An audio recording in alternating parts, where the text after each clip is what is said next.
अब समय धेरै छैन, त्यसकारणले म संक्षिप्तमा केही महत्त्वपूर्ण आफूलाई लागेको कुराहरू राख्छु। यो कार्यक्रम जो भइरहेको छ, यो राष्ट्र राज्य इत्यादि शीर्षकमा यो विषय चाहिँ फेरि राजेन्द्र महतोजीले शपथ ग्रहण सँगसँगै कुरा उठाएपछि राष्ट्र राज्यको विषयमा जो बहस सिर्जना भयो नेपाली समाजमा, त्यसैको कारणले राखे त म भन्दिनँ, तर त्यसैको सेरोफेरोमा यो कार्यक्रम आयोजना भएको छ। राजेन्द्र महतोजीले भन्न खोजेका के रहेछ भन्ने कुरा उहाँले संविधानको धारालाई नै उल्लेख गरेर मैले भन्न खोजेको त यो है भनेर उहाँले प्रश्न पारिसकेका हुनाले मैले यहाँ बहस आउँदाखेरि चाहिँ आजभोलि चाहिँ राजेन्द्र महतोले भनेका कुराको पक्षमा वा विपक्षमा भने जसरी पनि आउने गरे हुनाले मेरो यो भनाइ चाहिँ राजेन्द्र महतोजीले भनेको कुरासँग सम्बन्धित छैन। मैले सबभन्दा पहिले त्यो प्रश्न पार्न चाहन्छु, किनकि राजेन्द्र महतोजीहरूले राष्ट्रहरूको मुक्तिको प्रश्नलाई सैद्धान्तिक ढङ्गले ठिक ढङ्गले उठाएको पनि म बुझ्दिनँ। र अहिले त झन् उहाँले चाहिँ सीमित अधिकारहरू भएको, गणतन्त्र भएको संविधानलाई नै कोल्याप्स गर्ने दिशामा अघि बढेको प्रवृत्तिलाई साथ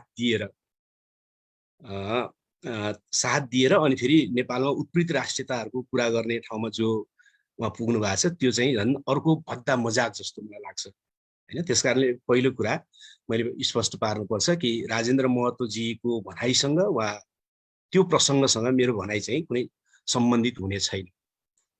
दोस्रो कुरा, विद्वान वक्ताहरू, तीनजना वक्ता साथीहरूले राष्ट्र राज्यको परिभाषा, त्यसको ऐतिहासिकता, विविध सन्दर्भहरूलाई यहाँ राखिसक्नु भएको छ। अब त्यसमा झिना मसिना तलमाथि पर्न सक्छन्, तर त्यो विषयमा पनि मैले यहाँ धेरै छलफल चलाइराख्नुपर्छ भन्ने मैले लागेको छैन। समयको बर्बादी मात्रै हुन्छ। अब म सिधै के विषयमा चाहिँ जान चाहन्छु भने नेपालमा समस्या सुरु भएको र समस्या हुन पुगेको चाहिँ कहाँबाट हो हैन, त्यहाँबाट छलफल सुरु गर्न चाहन्छु कि नेपालमा लामो समयदेखि पहाडिया हिन्दू उच्च जातीय खस अहङ्कारवादमा आधारित सत्ता रहँदै आयो। त्यो सामन्तवादी सत्ता थियो। मूलत हामीले पछिल्लो कालमा भन्दाखेरि 240 वर्ष भन्दाखेरि चाहिँ पृथ्वीनारायण शाहको फलकको राज्य सुरु भएदेखि भनेर गन्दा, त्योभन्दा अगाडिका पनि थुप्रै प्रसङ्ग गर्न सकिन्छ, तर त्यसपछि मात्रै गन्दा पनि हिन्दू उच्च जातीय पहाडिया खस अहङ्कारवादमा आधारित सत्ता रहँदै आयो र त्यो वर्गीय सत्ता नै थियो, त्यो सामन्त वर्गीय सत्ता थियो। तर साथमा त्यो एक राष्ट्रियतावादी अथवा एक जातीय सत्ता पनि थियो, जातीय सत्ता पनि हुँदै आयो। जातीय सत्ता किन हुँदै आयो त भने त्यो सत्तामा चाहिँ मुख्य रूपमा खास जातबाट मात्रै मान्छेहरू सधैँभरि सत्तामा पुगिरहने चक्र 150-200-250 वर्षसम्म चल्यो, जसको कारणले एउटै जातको मान्छे मात्रै सत्तामा आउने भइसकेपछि त्यो सत्ता वर्गीय हुनुको साथसाथै त्यो जातीय सत्ता पनि हुन पुग्यो र त्यसको हुन पुग्यो, जसको कारणले गर्दाखेरि उसले आफ्नो अवधारणा नै कसरी बनायो त भन्दाखेरि चाहिँ नेपालमा चाहिँ हामी चाहिँ राज्य हौं हैन, हामी चाहिँ राज्य हौं र हामीले भनेको मान्नेहरू सबै चाहिँ एउटै राज्यका राष्ट्रहरू हुन् भन्ने अर्थमा उसले परिभाषित गर्दै आयो हैन। सुरुमा राज्य राष्ट्रकै रूपमा परिभाषित गर्दै आयो हैन, बुझ्दै आयो। 19 सालको संविधानमा पनि उसले त्यसरी नै राष्ट्रको परिभाषा गर्यो हैन। हामीले धेरै मान्छेले हेर्न छोडिसक्नु भएको छ, तर 19 सालको संविधानको राष्ट्रको परिभाषामा हेर्यो भने त्यहाँ चाहिँ मानिसहरूकै समूह हो है राष्ट्र भने चाहिँ बुझिन्छ। मानिसहरूकै समूह भने हो राष्ट्र, राष्ट्र भने चाहिँ देश भने होइन भनेर चाहिँ त्यहाँ भनिएको छ। तर कसरी भनिएको छ त भन्दाखेरि चाहिँ यो देशभित्र बस्ने यस्तो मान्ने सबै जनता, राजाप्रति प्रतिबद्ध भएका जनता चाहिँ राष्ट्र हुन् भनेर त्यहाँ भनिएको छ 19 सालको पञ्चायती संविधानमा। र त्यही परिभाषा मूलतखेरि 47 को संविधानमा पनि मोटामोटी आएको छ। त्यसकारणले यसको समस्याको जड कहाँ छ भने चाहिँ नेपालमा लामो समयदेखि एउटै जातका मान्छेहरूको वर्गीय र जातीय सत्ता सँगसँगै बन्दै आयो। त्यसकारणले उनीहरूले आफूलाई चाहिँ स्वाभाविक रूपमा राष्ट्र भने पनि यही हो, देश भने पनि यही हो, राज्य भने पनि यही हो भन्ने अर्थमा परिभाषित गरे, संविधान त लेखे र त्यसद्वारा व्यापक मात्रामा प्रशिक्षित गरियो।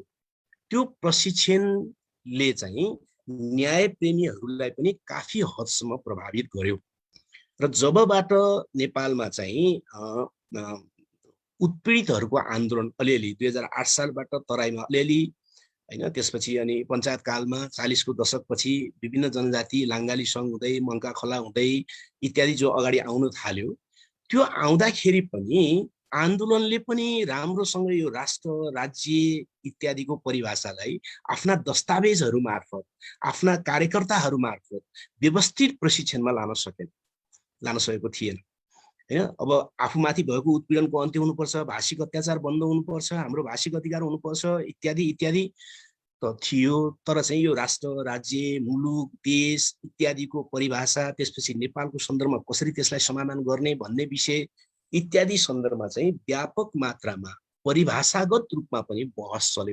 चलाइएको थिएन।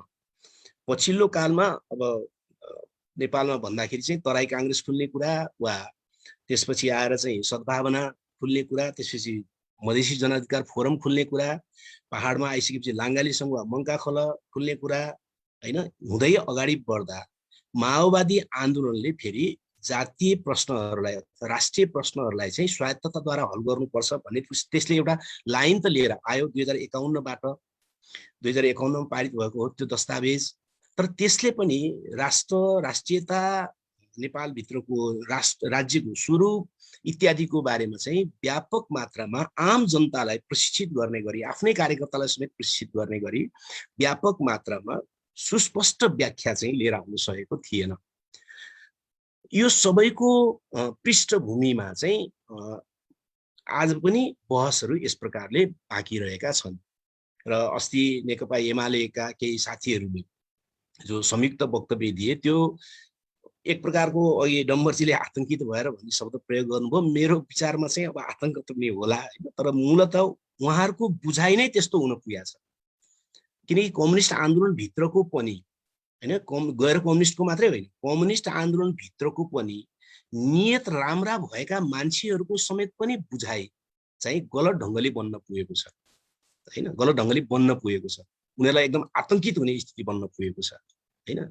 त्यसकारणले गर्दाखेरि अब यो लोकतान्त्रिक अभ्यास जब सुरु भयो, अब लोकतान्त्रिक अभ्यास सुरु भएपछि पनि दुर्भाग्य एउटा नेपालको के हुन पुग्यो त भने नेपाली समाजको संरचना जस्तो खालको थियो त्यो सामन्तवादी होस्, त्यो जात व्यवस्थामा आधारित होस्, त्यहाँ अथवा विभिन्न जातिहरूमाथिको उत्पीडनमा आधारित होस्, क्षेत्रहरूमाथिको उत्पीडनमा आधारित होस्, लिङ्गहरूमाथिको उत्पीडनमा आधारित जो संरचना थियो त्यसलाई भत्काउने गरी राजनीतिक आन्दोलन बन्यो। राजनीतिक आन्दोलनले त्यो बेठिक छन् त्यस्ता कुरा त भनिदियो, तर ती पार्टीहरू भित्र नै ती चिजहरूलाई कसरी भत्काउने भन्ने चाहिँ न दिशा भयो, न व्याख्या भयो, न नीति भयो, जसको कारणले गणतन्त्र पछि पनि राजनीतिक पार्टीहरूको बनावट चाहिँ कस्तो हुन पुग्यो त भन्दाखेरि जसरी हिजो सिङ्गो राज्य चलाउँदाखेरि चाहिँ पहाडिया हिन्दू उच्च जातीय राज्य सत्ता बन्न पुग्यो देशमा, त्यसै गरी पार्टी भित्रको सत्ता पनि कसरी बन्न पुग्यो भने पहाडिया हिन्दू उच्च जातीय व्यक्तिहरूको चाहिँ मातहतमा पार्टी सत्ता बन्न पुग्यो। यहाँ एकदम ध्यान दिनुपर्ने कुरा छ हैन, पार्टी सत्ता नै त्यसरी बन्न पुगेको छ। जस्तै मधेसवादी पार्टीहरू बन्दाखेरि कसरी बन्ने गरेको छ त भन्दाखेरि मधेसका उच्च जातिहरूको सत्ता भएको पार्टी बन्छ नि त मधेसमा हैन। मधेसमा चाहिँ दलितहरूको र महिलाहरूको पनि उपस्थिति भएको पार्टी बन्छ त बन्दैन। किन बन्दैन त भने मधेसवादी पार्टी बनाउँदाखेरि पनि उहाँहरूले भइरहेको विद्यमान संरचनालाई पार्टी भित्रैदेखि तोड्नुपर्छ भन्ने वैचारिक नै त्यहाँ छैन हैन। दलितहरू विरुद्धको अत्याचार विरुद्ध जाने पार्टी बनाउनुपर्छ भन्ने चाहिँ नीति छ, तर संरचना छैन। संरचना छैन भनेको वास्ता छैन भने विचारै छैन भने हैन। महिलाहरूमाथिको उत्पीडन अन्त हुनुपर्छ भन्ने कुरा छ, तर महिलाहरूमाथिको उत्पीडन चाहिँ पार्टी संरचनादेखि नै कसरी अन्त गर्ने त भने त्यहाँ विचारधारा छैन, त्यहाँ संरचना छैन। त्यसै गरी पहाडमा बनेको वा आम देशव्यापी रूपमा बनेका पार्टीहरू पनि भइदियो के त भन्दाखेरि पार्टी स्वयं नै जात व्यवस्थामा आधारित, पार्टी स्वयं नै हिन्दू उच्च जातीय अहङ्कारवादमा आधारित वा त्यसबाट प्रशिक्षित भएर आएकाहरूको पार्टी सत्ता बन्न पुग्यो। जसको कारणले गर्दाखेरि तिनीहरूले प्रशिक्षित गरेको कार्यकर्ता पनि कस्तो हुन पुग्यो त भने राष्ट्रियताको कुरा गर्ने बित्तिकै आन्तरिक राष्ट्रको राष्ट्रियताको कुरा गर्ने बित्तिकै एकदम आतंकित हुने, लौ न देश टुक्रिन्छ क्यारे भनेर सोच्ने, त्यसलाई चाहिँ एकदम हानि हुन्छ क्यारे भनेर सोच्ने, विदेशी घुसपेट मात्रै देख्ने, त्यस्तो खालको एउटा आतंकमय वातावरण चाहिँ राजनीतिक आन्दोलनमा सामाजिक जीवनमा बन्न पुग्यो।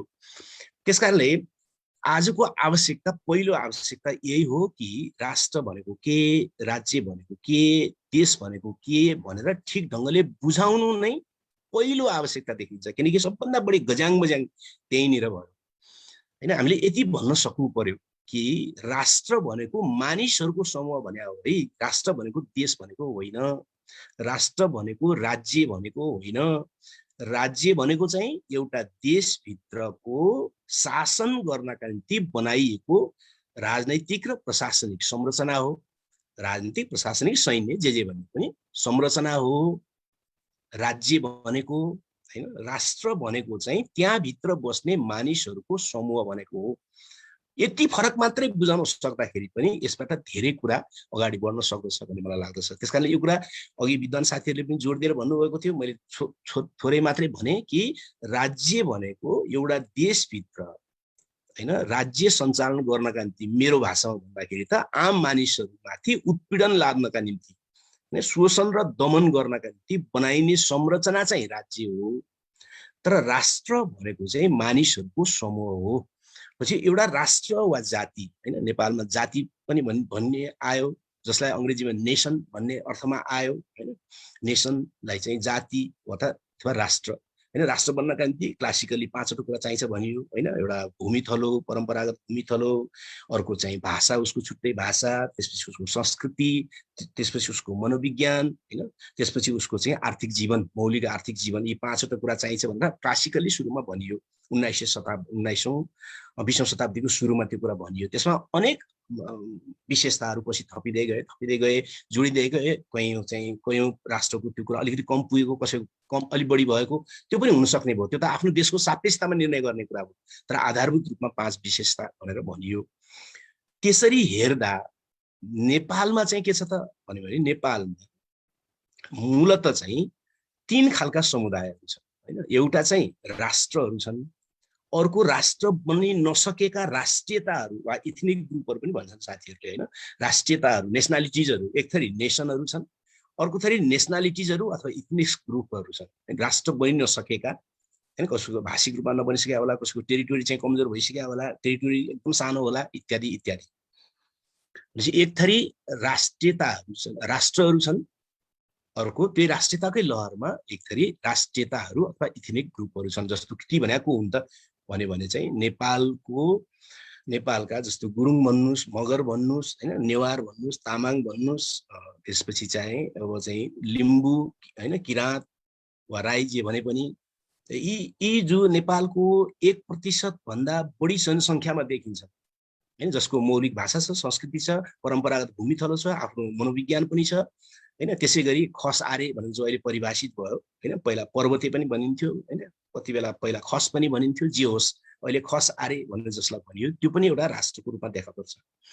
यिनीहरू 1% भन्दा बढी जनसङ्ख्याको रूपमा देखा पर्दछन्। त्यसपछि अर्को खालको समुदाय छ नेपाल, जसलाई चाहिँ अर्को खालको राष्ट्रहरूको स्थिति छ। त्यहाँ केही विवादहरू पनि छलफल गर्नुपर्ने विषयहरू छन्। जस्तो मधेसी एउटा समुदाय हो कि राष्ट्र हो, यस विषयमा बहस छ, छलफल छ त्यहाँ। किनकि मिथिलाका मान्छेहरू भन्छ कि राष्ट्र त हामी मिथिला हौँ हैन, राष्ट्र त हामी मिथिला हौँ, समुदाय मात्रै हामी मधेसी हैन। मिथिला हाम्रो भाषा छुट्टै, हाम्रो टेरिटोरी थियो छुट्टै, अहिलेदेखि होइन 1200 वर्षदेखि हाम्रो छुट्टै टेरिटोरी हो।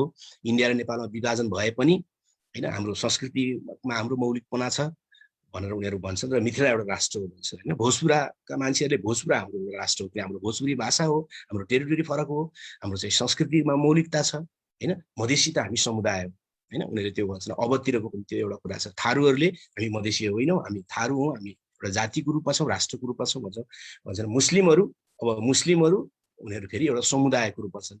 त्यसकारण कयौं मानिसहरूले के गरिदिए त नेपालमा भन्दाखेरि धार्मिक रूपमा पनि समुदाय राष्ट्र बन्छ भन्नेतिर पनि बहसलाई अलि तन्काएको देखिन्छ। तर मेरो अध्ययनमा धर्म राष्ट्र बन्नका निम्ति कुनै अनिवार्य तत्त्व होइन। अनिवार्य तत्त्व होइन। त्यो कहिलेकाहीँ हुन पनि सक्छ, नत्र भने चाहिँ आधारभूत रूपमा राष्ट्रको निम्ति धर्म जरुरी चिज होइन। होइन, धर्म जरुरी चिज होइन। अब जस्तै नेपालमा भन्नुहोस् न, मधेसमा पनि हिन्दू धर्म मान्नेहरूको त्यत्रो ठुलो सङ्ख्या छ, होइन, पहाडमा पनि हिन्दू धर्म मान्नेहरूको त्यत्रो ठुलो सङ्ख्या छ। अनि तिनीहरू एउटै राष्ट्र हुन् त? त्यो त होइन, त्यो होइन। अनि पहाडिया हिन्दू नेपालमा चाहिँ हिन्दूभित्र पनि दलितहरू पनि हिन्दूभित्रै छन्, तर के उनीहरू चाहिँ पहाडिया खस अन्धराष्ट्रवादका चाहिँ उनीहरू चाहिँ एउटै जात एउटै राष्ट्र हुँदा हुँदै पनि त्यो धर्मले काम गरेको छ त? उनीहरू विभेदलाई भन्नु त काम गरेको छैन, त्यहाँ त विभेद छ त्यहाँ त। त्यस कारण धर्म अनिवार्य चिज होइन। मुख्य कुरा मैले भने भूमिथलो भाषा इत्यादि। त्यसरी हेर्दाखेरि नेपाल स्वाभाविक रूपमा बहुराष्ट्रिय देश नै हो, होइन, बहुराष्ट्रिय देश नै हो। अब यसलाई समाधान कसरी गर्ने, यो अर्को मुद्दा हो, होइन। यो बहुराष्ट्रिय देश हुने बित्तिकै यो सोभियत सङ्घ जस्तो बनाउनु पर्छ कि, यो इङ्ल्यान्ड जस्तो बनाउनु पर्छ कि, यो भारत जस्तो बनाउनु पर्छ कि भनेर ठ्याक्कै मोडेलमा सोच्ने कुरा होइन।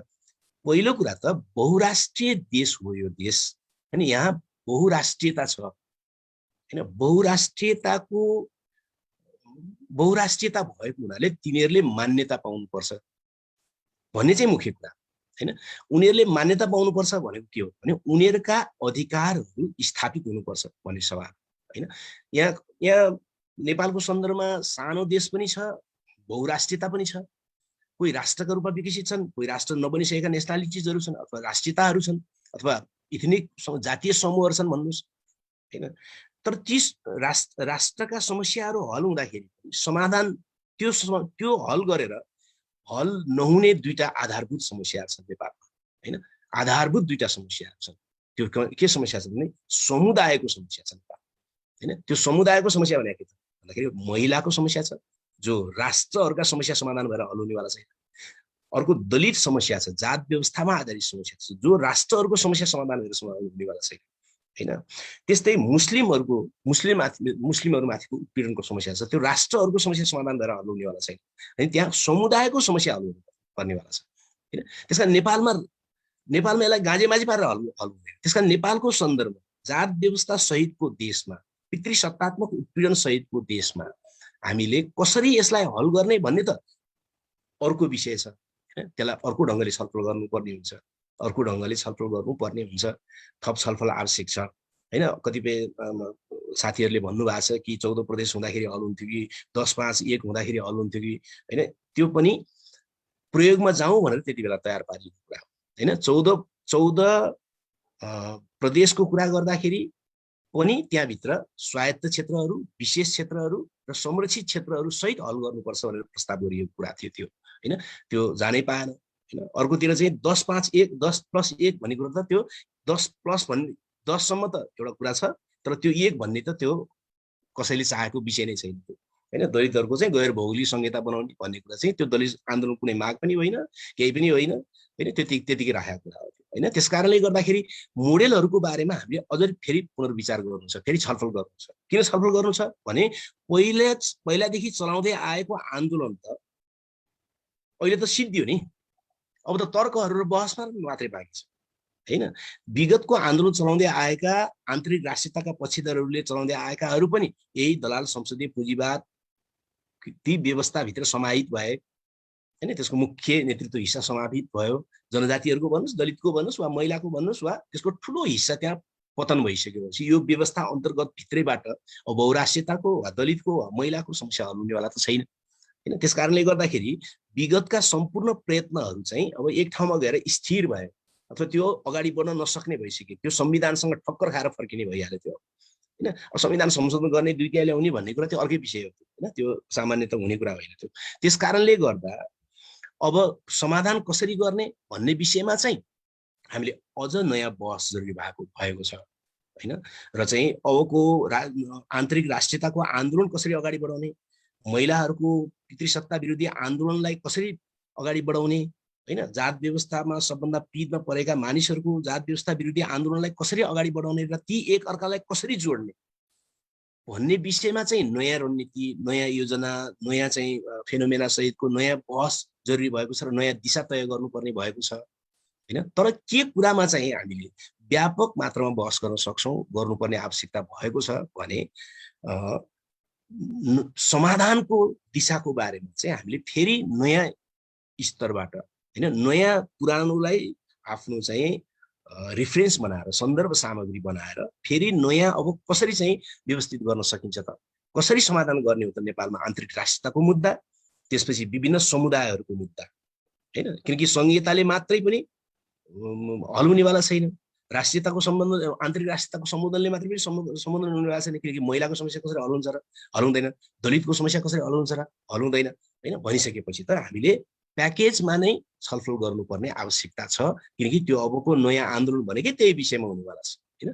त्यो चाहिँ मुख्य आवश्यकता छ। तर जहाँसम्म अहिले उठेको विवाद वा बहस हुन्छ, मेरो विचारमा मैले तपाईँहरूको समयभित्र भन्न सक्ने कुरा के हो भने विगतदेखि नै हिन्दू उच्च जातीय अहङ्कारवादमा आधारित सत्ता रह्यो। त्यो सत्ताको विरुद्ध लड्ने राजनीतिक आन्दोलनहरू पार्टीहरू जो बन्न पुग्यो, ती पार्टीहरूले पनि स्वाभाविक रूपमा ती पार्टीहरूको निर्माण पनि फेरि हिन्दू उच्च जातीय अहङ्कारवादमा आधारित भएर आएका प्रशिक्षितहरू नै पार्टी सत्तामा हुने गरी निर्माण हुन पुग्यो, जसको कारणले गर्दाखेरि चाहिँ यो विगतदेखि पृथ्वीनारायण शाह पालादेखि राजा महेन्द्रले चाहिँ पञ्चायतले बनाएको अवधारणादेखि त्यो अवधारणालाई चाहिँ एउटा चाहिँ गलत ढङ्गले जो प्रशिक्षित गरियो, त्यो चाहिँ आन्दोलनकारी पार्टीभित्रको नेतृत्व डफामा पनि त्यो जबरजस्त रूपमा रह्यो।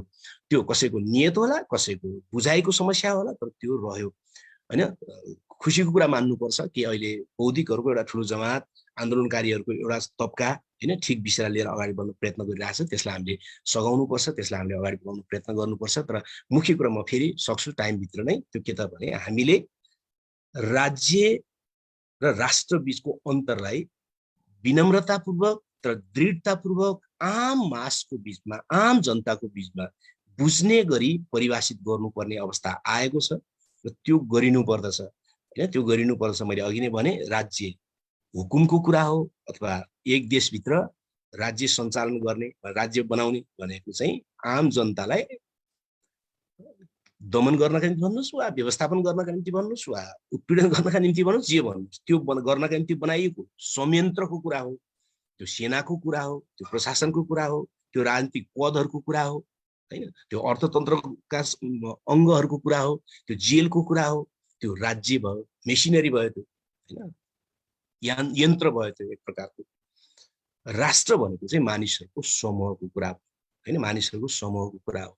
अब जहाँसम्म चाहिँ बहुराष्ट्रिय राष्ट्र बनाउँदाखेरि चाहिँ देश टुक्रिन्छ कि टुक्रिँदैन भन्ने जुन कुरा छ, जति पनि आजसम्म देशहरू टुक्रिएका छन् धेरै जसो एक राज्य राष्ट्रमा आधारित भएपछि त टुक्रिया हो। बहुराष्ट्रिय राज्य भएपछि कसरी टुक्रिन्छ? एक राज्य राष्ट्रमा आधारित भइसकेपछि चाहिँ एउटा जातिले अरूमाथि, एउटा राष्ट्रले अरू राष्ट्रमाथि, अरू जातिमाथि दमन गर्ने भएको हुनाले अनि त्यहाँ टुक्रिने भन्ने प्रश्न आउँछ, सँगै बस्न मन नलाग्ने भन्ने प्रश्न आउँछ, अथवा सम्बन्ध विच्छेद गर्न मन लाग्ने भने जस्तै हो कुरा त। जुन सम्बन्ध प्रेमपूर्ण ढङ्गले बसिराखेको हुन्छ त्यहाँ सम्बन्ध विच्छेदको प्रश्न कहाँबाट आउँछ र? आउँदैन। त्यस कारणले बहुराष्ट्रिय राज्य बनाएर देश टुक्रिने भन्ने कुरा पनि होइन, देशमा चाहिँ समस्या हुने भन्ने कुरा पनि होइन। जति जति बढीभन्दा बढी जनताले अधिकार पाउँछन् त्यो देश झन्झन सङ्गठित हुने कुरा हो। त्यो एउटा कुरा भइहाल्यो। अब भन त मान्छेले भनिरहेछन् संहिता हुने बित्तिकै देश टुक्रिन्छ भन्ने चित्रबहादुरहरू थिए, अहिले पनि छँदैछन्। त्यही संहितामा चाहिँ भोज खाएर बसिराखेका छन्, त्यही व्यवस्थामा भोज खाएर बसिरहेका छन्। यस्ता मान्छे केही मान्छे त आइरहन्छन्, त्यो अर्कै विषय भयो। मुख्य कुरा त्यो होइन, मुख्य कुरा त्यो होइन। अब जहाँसम्म चाहिँ म पहिला चाहिँ मधेसी कि म नेपाली, म पहिला चाहिँ जनजाति कि अनि म नेपाली, म पहिला चाहिँ तामाङ कि अनि म नेपाली भन्ने जो प्रश्न आउँछ यसको दुईटा पाटो हुन्छ नि। राष्ट्रियता को दुईटा पक्ष हुन्छ, एउटा आन्तरिक राष्ट्रियता हुन्छ, अर्को बाह्य राष्ट्रियता हुन्छ। बाह्य राष्ट्रियता भनेको के भन्दाखेरि आफ्नो देशबाट अर्को देशसँग चाहिँ व्यवहार गर्दाखेरि प्रयोग हुनेलाई हामी बाह्य राष्ट्रियता भन्छौँ हैन। नेपालभित्रबाट जोसुकै मान्छे बाहिर जाओस्, जुनसुकै जाति समुदाय क्षेत्रको लिङ्गको मान्छे बाहिर जाओस्, उसले आफूलाई नेपाली भन्छ। स्वाभाविक उसले पासपोर्ट नेपाली बनाउँछ, आफूले झन्डा नेपालको प्रयोग गर्छ हैन, आफ्नो परिचय नेपाली भनेर दिन्छ, अरूले पनि उसलाई नेपालको बुझ्छन्। त्यो बाह्य राष्ट्रियताको कुरा हैन। अब आन्तरिक राष्ट्रियता भने त देशभित्रका जनता बीचको कुरा हो नि। देशभित्रका जनता बीचमा त तपाईँ कुन ठाउँबाट आएको, तपाईँ कुन जातिको मान्छे, तपाईँ के भाषा बोल्नुहुन्छ, त प्रत्येकले प्रत्येकलाई सोध्छ नि। प्रत्येकले हामीले अभ्यासै गरिराखेका छौँ उनीहरूले हैन। बसमा भेट्ने बित्तिकै तपाईँ चाहिँ कुन ठाउँबाट आएको भनेर त जसले पनि सोध्छ। तपाईँको भाषा बोल्ने के हो, तपाईँ आउनुभयो के भाषामा बोल्नुहुन्थ्यो भनेर जसले पनि सोध्छ। भनेको के हो त्यो भनेको आन्तरिक राष्ट्रियता हैन। आन्तरिक राष्ट्रियतामा चाहिँ स्वाभाविक रूपमा मान्छेका 2-3टा परिचय बन्न सक्छन्, किन बन्दैन र, बनिहाल्छ नि। त्यसले कुनै पनि फरक पार्दैन। एउटै मान्छेको नेपालमा 3-4वटा नाम हुने त परम्परा नै छ नि। न्वारानको नाम यस्तो, बोलाउने नाम यस्तो, अनि आधिकारिक नाम यस्तो भन्ने चलन छैन र नेपालमा, सामान्य कुरा हो त्यो। त्यसकारणले एउटा मधेसको दलितले आफ्नो मधेसको दलित समुदायभित्र जन्मिएकी महिलाले आफ्नो 4वटा परिचय दिन सक्छ त्यसभित्र। म मधेसी हुँ, म दलित मधेसको दलित हुँ, म त्यसमाथि महिला पनि हुँ, र मेरो सिङ्गो देश चाहिँ मेरो नेपाल हो, म नेपाली हुँ। यो त सामान्य कुरा भयो। यो सामान्य कुरा हो। प्रत्येक मान्छेले अब यो नेपालमा त हामीले हेर्दै जान थाहा छ नि। तराईतिर गयो भने नेपालमा एउटा यस्तो प्रश्न उठ्छ कि प्रत्येक मान्छे पहाडिया मान्छे भेट्ने बित्तिकै पहाड घर कहाँ भनेर सोध्छ हैन। मधेसको मान्छेलाई मधेस घर कहाँ भनेर सोधिँदैन, पहाडको मान्छेलाई पहाड घर कहाँ भनेर सोधिन्छ। प्रत्येक पहाडियाको 2टा ठाउँमा घर हुने भन्ने एउटा संस्कृति जस्तो छ।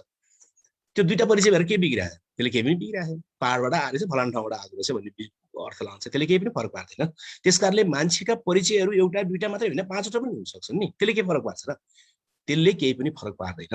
त्यसले आन्तरिक राष्ट्रियतालाई कमजोर पार्ने होइन, त्यसलाई परिचय विविधता र बहुलतालाई त्यसले ग्यारेन्टी गर्ने कुरा मात्रै हो। त्यसले सुन्दर बनाउने कुरा हो, त्यसले ग्रुप बनाउने कुरा होइन। मलाई लाग्छ समयभित्र मैले यति मात्रै राख्न सक्छु। धन्यवाद। पहिलो कुरा चाहिँ यो कम्युनिस्टहरूले नस्वीकारेको, यहीँबाट सुरु गरौँ। कम्युनिस्टहरूले नस्वीकारेको यो बहुल राष्ट्रियताको कुरा चाहिँ कहाँबाट आयो भन्ने कुरा छ। यो चाहिँ कम्युनिस्ट आन्दोलनबारे नबुझ्ने मान्छेहरूले भनेका होलान् सोध्ने साथीलाई हैन। कम्युनिस्ट आन्दोलनबारे नबुझ्नेहरूले उहाँलाई त्यस्तो कुरा लगाइदिए होलान् भन्ने लाग्छ मलाई। किनकि म तपाईँलाई 2टा उदाहरण राख्न चाहन्छु।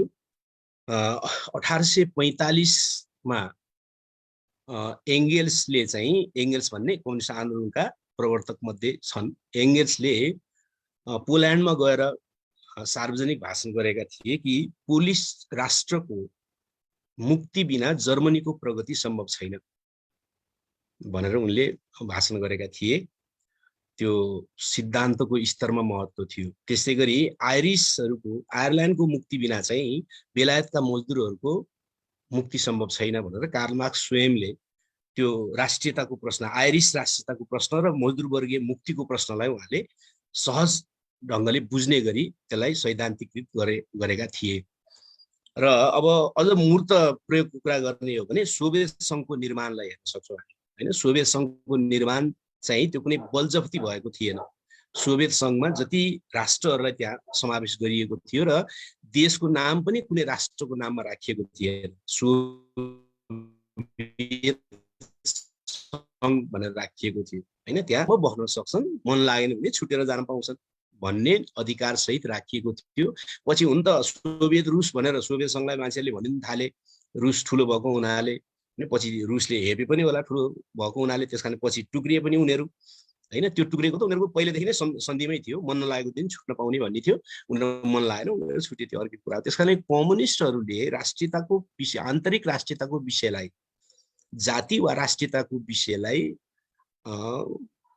गम्भीरतापूर्वक सुरुदेखि नै प्रयोग गर्दै त्यसको पक्षमा लड्दै आएका देखिन्छन्। र तपाईँले विशेष त लेनिनका थेसिसहरू हेर्नुभयो भने त राष्ट्रियताको आन्दोलनको चाहिँ विशाल पैमानामा उहाँले चाहिँ छलफल गरेको देखिन्छ हैन। चिनिया समाजको व्यवस्थापनकै कुरा गर्दाखेरि पनि त्यहाँ विवादहरू पनि छन्, तर उनीहरूले आफ्नै ढङ्गले स्वायत्तताद्वारा राष्ट्रियताहरूलाई सम्बोधन गर्न खोजेका प्रयत्नहरू देखिन्छ। ती गलत हुन सक्दछन्, ती नमिलेका हुन सक्दछन्, त्यो त हामीले ठेक्का लिने कुरा भएन, त्यसमाथि बहस हुन सक्दछ। तर उनीहरूले त्यसबारेमा कम्युनिस्ट आन्दोलनसँग यो विषय सम्बन्धितै होइन भनेर जसले बुझाउँछन्, भनिदिने गर्छन्, तिनीहरूले चाहिँ त्यो विषय वास्तवमा कि त छोप्छन् कि त उनीहरूले अध्ययन गर्दैनन् भन्ने लाग्छ मलाई।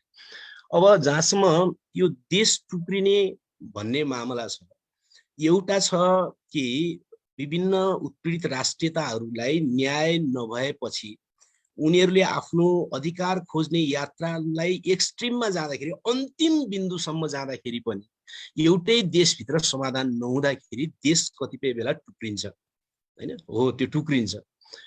एउटा प्रसङ्ग त्यो छ हैन। त्यस्तो बेलामा टुक्रिएको कुरालाई, जस्तै सोभियत सङ्घ टुक्रिएको कुरालाई हामीले चाहिँ अन्यायपूर्ण छ भनेर कुनै तर्कबाट हामीले अहिले भन्न सक्दैन। किनकि टुक्रिनेहरूलाई चाहिँ ठिक भएको छ भनिसकेपछि चाहिँ हामी को हौँ चाहिँ तिमीले बेठ्यु गर्यौ भन्ने हैन, त्यो भन्न मिल्दैन तर देशहरू टुक्रिने सवाल, संसार देशहरू बन्ने र देशहरू टुक्रिने सवाल चाहिँ वास्तवमा त्यस्तो चाहिँ प्रधान छैन प्रवृत्ति संसार। यो कुरा प्रति चाहिँ हामीले ध्यान दिनुपर्छ, एकदम ध्यान दिनुपर्छ। मैले विशेष जोड दिन चाहन्छु, देशहरू बन्ने र देशहरू टुक्रिने सवाल चाहिँ राष्ट्रहरूको अथवा मानिसहरूको, आम जनताको आवश्यकताको कारणले कम भएका छन्, बरु चाहिँ शासकहरूको र अन्तर्राष्ट्रिय रूपमा चाहिँ शक्ति केन्द्रहरूको आवश्यकताका कारणले चाहिँ बढी देशहरू बन्ने गरेका छन्। यो पक्षलाई हामीले फेरि बिर्सन मिल्दैन। जस्तो कि पाकिस्तान र भारत किन बन्यो त भन्नु, कि त पाकिस्तानी जनताले चाहिँ जन्म संग्रह गरेर बनायो हो त पाकिस्तान? इन्डियाको जनताले चाहिँ जन्म संग्रह बनायो हो त? हैन, त्यो त होइन, त्यो त हैन। जस्तै आजको इजरायल र प्यालेस्टाइन कसले रोपिदियो भन्नुहोस् त? हैन, इजरायल र प्यालेस्टाइन कसले रोपिदियो? हैन, कम्पुचिया, लाओस र भियतनामलाई टुक्रा टुक्रा चाहिँ पार्दिन कसले रोकिदियो? उनीहरू त एउटै थिए नि। कमसेकम भियतनाम र पूर्वी भियतनाम र पश्चिम भियतनाम त एउटै थिए नि। त्यसलाई कसले टुक्राइदियो भन्नुहोस् त? दुईटा देश कसले बनाइदियो? पछि त्यत्रो लाखौँ मान्छे मरेपछि मात्रै भुटान, यो चाहिँ भियतनाम दुईटा चाहिँ एउटा बनाउन सक्यो उनीहरूले, हैन। त्यसकारण संसारभरि फेरि देश बन्ने र बनाउने, देश टुक्राउने सन्दर्भमा चाहिँ फेरि अन्तर्राष्ट्रिय शक्ति केन्द्रहरूले चाहिँ त्यस्तो खेल्ने गरेका छन् र अनावश्यक रूपमा टुक्रिन नपर्ने देशहरूलाई पनि उनीहरूले टुक्राउने गरेका छन्, हैन। त्यो पक्षलाई पनि फेरि, त्यो पक्ष फेरि बेग्लै हो। त्यसकारणले कुनै देश टुक्रिन्छ भने चाहिँ त्यो फेरि स्वाभाविक मात्रै हुनसक्छ, जनताको इच्छा मात्रै हुनसक्छ भनेर बुझ्नु हुँदैन। त्यहाँ राजनीति र त्यहाँ चाहिँ स्वार्थ लुक्छ नि त, हैन, अन्तर्राष्ट्रिय स्वार्थ पनि लुक्छ नि त। त्यसकारणले त अमेरिका कहिले टुक्रिँदैन, बेलायत कहिले टुक्रिँदैन, हैन, चीन टुक्रिँदैन, हैन, रुस आफू देश चाहिँ टुक्रिँदैन, फ्रान्स टुक्रिँदैन, हेरौँ न, जर्मनी टुक्रिया पनि मिल्छ, हेरौँ न, शक्तिशाली भनिएका देशहरू चाहिँ उनीहरू टुक्रिँदै नटुक्री बस्छन्, हैन, पैसा कमाएका, हतियार जम्मा गरेकाहरू चाहिँ। अनि त्यहाँबाट साना साना देशहरू चाहिँ फेरि अनेक मामलामा चाहिँ पटक पटक विभाजनको दिशामा चाहिँ उनीहरू गइरहने दुर्भाग्य त्यहाँ जन्मिरहन्छ। भनेपछि त्यहाँ चाहिँ फेरि आन्तरिक राष्ट्रियताको बेमेलसँग मात्रै सम्बन्धित हुँदैन, त्यहाँ चाहिँ अन्तर्राष्ट्रिय रूपमा चाहिँ षड्यन्त्रहरू, राजनैतिक षड्यन्त्रहरू पनि भूमिका खेलेका हुन सक्छन्। त्यस विषयमा त हामी सतर्क हुनुपर्ने हुन्छ। त्यो सम्पूर्ण नेपालीहरूकै सवाल हो। फेरि त्यो कुनै एउटा जातिको, कुनै एउटा समुदायको, कुनै एउटा चिजको कुरा होइन, त्यो सम्पूर्ण नेपालीहरूको, चाहे मधेसमा बसोस् चाहे हिमालमा बसोस्, कुनै पनि विदेशी शक्तिहरूको षड्यन्त्रमा परेर चाहिँ, हैन, हाम्रो आफ्नो आन्तरिक शक्ति हामीले विभाजित नहौँ, हामी गुमाउन नपुगौँ, हैन, भन्ने कुरामा त हामी सतर्क हुनुपर्छ। त्यो बेग्लै हो, त्यो विषय बेग्लै हो। तर आन्तरिक राष्ट्रियता भनेको देशभित्रका जनताहरूलाई सशक्त बनाउँदाखेरि, उनीहरूलाई पूर्ण रूपमा अधिकार दिँदाखेरि चाहिँ झन् देश टुक्रिन्छ भनेर सोध्ने भने त त्यो चाहिँ मान्छेलाई नकारात्मक नजरबाट हेर्ने दृष्टिकोण हो, त्यो गलत छ। अब मसँग आएको दुई तीनवटा कुरा मात्रै छन्। यो दलित पनि एउटा राष्ट्र हो त भन्ने प्रश्न आएको छ। दलित राष्ट्र होइन, हैन, जसरी महिला एउटा राष्ट्र होइन। किनकि राष्ट्र हुनका निम्ति मैले भने नि, राष्ट्र हुनका निम्ति दलित महिलाहरू सबैले हामी महिला हौँ भनिदिएर चाहिँ राष्ट्र हुने होइन। एउटा समाजशास्त्रमा एउटा च्याप्टर पनि छ त्यस्तो। उनीहरूले आफैलाई चाहिँ एउटा स्वीकार गरे भने चाहिँ त्यसलाई राष्ट्र भन्नुपर्छ भने त्यस्तो त होइन, सबै सन्दर्भ लागू हुँदैन त्यो। दलितहरूले आफूलाई दलित भन्छन्, त्यो भने त उत्पीडितको अवस्था हाम्रो उत्पीडित अवस्था हो भने पनि त्यो त उनीहरूले आफूलाई राष्ट्र भनेको होइन, महिलाले आफूलाई राष्ट्र भनेको होइन। त्यस्तो थुप्रै समुदाय हुन्छ, मुस्लिम, है, हामी मुस्लिम हौँ भन्छन्, तर उनीहरू आफूलाई राष्ट्र हौँ त भने होइन। त्यस कारणले गर्दा राष्ट्र भनेको, त्यसो भने दलितको राष्ट्र के त भन्ने प्रश्न उठिहाल्छ फेरि, होइन। दलितको जाति के त, राष्ट्रियता के त भन्ने प्रश्न उठ्छ। यो पनि म आज भनिहालेँ कि मैले अघि भने कि आधारभूत रूपमा है राष्ट्र हो, एउटा राष्ट्र, एउटा मानिसको समूह राष्ट्र हुनका निम्ति, होइन, उसको भाषा, उसको संस्कृति, उसको पुर्ख्यौली भूमिथलो, उसको मनोविज्ञान र उसको चाहिँ आन्तरिक आर्थिक जीवन भनेर जो भनिन्छ, त्यसमा अरू पनि थप्न सकिन्छ। त्यसरी कुरा गर्ने हो भने पहाडका खस आर्य भित्र रहेका दलितहरूको राष्ट्रियता आर्य खस हो। उनीहरू आर्य खस जातिका हुन्, उनीहरू आर्य खस राष्ट्र हो उनीहरू, किनकि उनीहरूले बोल्ने भाषा एउटै हो, उनीहरूको संस्कृति आधारभूत रूपमा एउटै हो, हैन, उनीहरूको भूमिथलो पुर्ख्यौली रूपमा एउटै हो, हैन र। त्यसकारणले गर्दाखेरि पहाडको जो नेपालको सन्दर्भमा भन्दा 9% खस आर्य जो दलितहरू छन्, तिनीहरूको राष्ट्रियता र जातिको नाम के हो त भन्यो भने खस आर्य हो। उनीहरू भित्रको जात चाहिँ कसैको बाहुन हो, कसैको क्षेत्रीय हो, कसैको कामी होला, कसैको चाहिँ के होला, तर उनीहरूको जाति, नेसन चाहिँ उनीहरू खस राष्ट्र, खस आर्य हुन्। अब अब मधेसमा जाँदाखेरि फेरि मिथिला भाषा बोल्ने मैथिली भाषा बोल्ने हैन मधेसी दलितको राष्ट्रियता के हो भने मिथिला हो, उसको राष्ट्रियता, उसको राष्ट्र मिथिला हो। हैन भोजपुरी भाषा बोल्ने दलितको राष्ट्रियता के हो, भोजपुरा हो। सिधै छ नि त कुरा, उसको भूमिथलो त्यही हो, उसको भाषा त्यही हो। हैन अब ऊ त्यहाँ जातीय रूपमा उत्पीडित छ। त्यो त्यो त जात व्यवस्थाको समस्या, त्यो राष्ट्रियताको समस्या होइन, त्यो जात व्यवस्थाको समस्या, त्यो अर्कै विषय हो हैन। त्यस कारणले गर्दा दलितहरू राष्ट्रविहीन छन् भने उनीहरू पनि आफ्नो राष्ट्र चाहिन्छ नि, किन नहुने र? उनीहरूको आफ्नो भाषा छ, उनीहरूको आफ्नो संस्कृति छ, उनीहरूको आफ्नो पर्खोली भूमिथलो छ, उनीहरूको मनोविज्ञान छ। त्यस कारणले गर्दाखेरि उनीहरू स्वाभाविक रूपमा त्यही समाजभित्रको आर्थिक प्रणालीका अङ्ग हुन्। दलितहरू त झन् आर्थिक प्रणालीको मेरुदण्ड हुन् हैन। औजारहरू बनाउनेदेखि लिएर चाहिँ सबै सामान बनाउनेहरू उनीहरू भएको हुनाले उनीहरूको जातिभित्रको उनीहरूको राष्ट्रभित्रको उनीहरूको आर्थिक प्रणालीका त उनीहरू मेरुदण्ड नै हुन्। भनेपछि त उनीहरूको राष्ट्रियता त्यहीसँग जोडिएको छ, उनीहरूको राष्ट्रियता छैन भन्ने कुरा छैन। अब आयो एक दुईटा मात्रै बाँकी छ है, म सकिहाल्छु। यो राष्ट्र र समुदायमा के फरक छ? समुदाय भनेको चाहिँ कुनै एउटा मात्रै विषयमा पनि समान अवस्था भएका मानिसहरूलाई हामी समुदाय भन्न सक्छौँ। जस्तो युवा एउटा समुदाय होइन। युवालाई हामीले के को आधारमा समुदाय भनेको भन्दाखेरि उमेरको आधारमा भने होइन। कुनै देशमा 42 वर्ष भने होला, कुनै देशमा 37 वर्ष भने होला, फरक परेन। तर चाहिँ एउटा निश्चित उमेर समूहका मान्छे चाहिँ लाई युवा भने हो होइन। भनेपछि त्यो एउटा समुदाय, युवा एउटा समुदाय होइन। त्यसै महिला एउटा समुदाय, महिलाका वर्गहरू फरक हुन्छन् है। कोही धनी हुन्छन्, कोही गरिब हुन्छन् होइन। उनीहरूका भाषा फरक हुन्छन्, कोही मैथिली बोल्छन्, कोही खस नेपाली बोल्लान् होइन, कोही अरू भाषा बोल्लान्। उनीहरूको भाषा फरक हुन्छन्, उनीहरूको भूमिथलो फरक हुन्छ होइन, उनीहरूको पुर्ख्यौली भूमिथलो फरक हुन्छ। तर उनीहरूको एउटा विषय आधारभूत रूपमा मिल्छ, त्यो पनि प्राकृतिक रूपमा बनावट उनीहरूको एउटा छ। त्यस आधारमा पनि एउटा समुदाय हुन्छ। त्यो अर्को चाहिँ पितृसत्तात्मक उत्पीडन चाहिँ आधारभूत रूपमा उनीहरूमाथि एउटै छ। आधारभूत अलिअलि फरक पनि हुनसक्छ नि आधारभूत रूपमा, त्यस कारण त्यो एउटा समुदाय होइन। त्यसै गरी अब मधेस क्षेत्रमा बस्ने होइन मधेसीहरू एउटा समुदाय होइन हुन सक्ने भए होइन। त्यसै गरी चाहिँ एउटै धर्ममा आधारित भएका मुस्लिमहरू एउटा समुदाय हुन सक्ने, एउटा कुरा मिल्यो। पहाडमा पनि मुस्लिम बस्छ होइन, भाषा एउटै बोल्दैन होइन। भोजपुरमा बस्ने मुस्लिमले भोजपुरी बोल्ला, मिथिलामा बस्ने मुस्लिमले मैथिली बोल्ला होइन। अवधमा बस्नेले चाहिँ अवधी बोल्ला, अथवा गोर्खामा बोल्नेले चाहिँ खस नेपाली बोल्ला। भाषा फरक हुन सक्दछ होइन। उनीहरूको संस्कृति पनि कैयौँ मामलाहरू फरक हुन सक्दछ। तर उनीहरूको धार्मिक रूपमा उनीहरूको एउटा समुदाय बन्न सक्दछ। त्यस कारणले उनीहरू एउटा समुदाय हुन सक्दछ। त्यसको समुदाय भनेको चाहिँ कुनै एउटा विषयमा मात्रै भए पनि समान आकाङ्क्षा वा समान बनावट वा समान स्वार्थ वा समान अवस्थाको कारण भयो भने तिनीहरूलाई समुदाय भन्न सकिने भयो। तर राष्ट्र वा जाति र राष्ट्र एउटै हो, अनुवाद मात्रै फरक भयो होइन। जाति, राष्ट्र, नेसन भनेको चाहिँ उनीहरूको भाषा, उनीहरूको पुर्ख्यौली भूमिथलो, उनीहरूको चाहिँ मनोविज्ञान, उनीहरूको संस्कृति होइन, उनीहरूको अर्थजीवन, आर्थिक जीवन, यी 5 कुरा आधारभूत 5 कुरा भनेको होइन भएको एउटा मानव समुदाय चाहिँ राष्ट्र हो। यसमा यो फरक यो कुरा हो।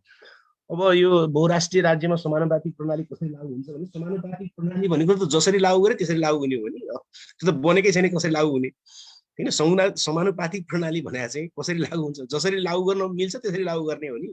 तर पहिलो कुरा त बहुराष्ट्रिय राज्य नै नेपाल बनेको छैन। बहुराष्ट्रियतालाई नै नेपालको राज्यले स्वीकार गरेको छैन, स्वीकार नै गरेको छैन। अनि कहाँबाट बनाउने कुरा आउँछ? त्यो बहुराष्ट्रिय राज्य स्वीकार गराउनका निम्ति नै नयाँ नेपालको उत्पीडितहरूको नयाँ आन्दोलन जरुरी छ। त्यो आन्दोलनले जब राज्य त्यो स्वीकार्ने ठाउँमा पुग्छ, त्यो स्वीकार्ने राज्य जब हामी बनाउँछौँ, उसले स्वीकारोस् कि नस्वीकारोस्, हामीले स्वीकार्ने राज्य बनाउन मिल्छ नि। उसले नै स्वीकारिदिनु पर्ने भन्ने केही छ र विरोधीले दुश्मनले स्वीकार्नै पर्ने राज्य बनाउनु पर्छ भन्ने केही छ? हामी आफैले आफ्नो राज्य बनाउनु किन नहुने? हुन्छ नि त। त्यस कारणले हामीले त्यस्तो राज्य बनाउने यात्रा नै सुरु गर्नुपर्ने भएको हुनाले त्यो यात्रा सँगसँगै हामी समानुपातिक कसरी लागू गर्ने, के गर्ने हामी आफैले सल्लाह गरेर गर्न सक्छौँ होइन। त्यो चाहिँ ठुलो कुरा जस्तो लाग्दैन, त्यो प्रणाली बनाउने कुरा हो। अब यहाँ एउटा प्रश्न गर्न सकिहाल्छु, त्यो के त भने बहुराष्ट्रियता ठिक हो भने राजेन्द्र महतोले भनेको कुरालाई कसरी बुझ्ने? मैले सुरुमै यो बारेमा भनेको छु कि मेरो आफ्नो बुझाइको कुरा गर्नुहुन्छ